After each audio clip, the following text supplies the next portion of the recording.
আসসালামু আলাইকুম প্রিয় দর্শক, আশা করি আল্লাহর রহমতে সকলে ভালো আছেন। প্রিয় দর্শক, আপনারা দেখতে পাচ্ছেন ঘুঘুর বাচ্চা।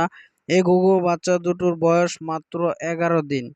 প্রিয় দর্শক, ডিম থেকে 11 দিন ধরে এই বাচ্চা দুটো ফুটেছে, দেখতে পাচ্ছেন অনেক সুন্দর হয়েছে।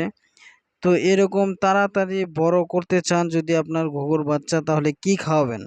প্রিয় দর্শক, আপনার ঘুঘুর বাচ্চা যখন ফুটবে তখন তাদেরকে ছোট খাবার দিতে হবে, যেমন সরিষা, রেজা এবং বিভিন্ন ঘাসের বিচি আছে, বাজারে পাওয়া যায়, সেগুলো কিনে আনবেন এবং সাথে ইটের গুঁড়া দিয়ে দিবেন।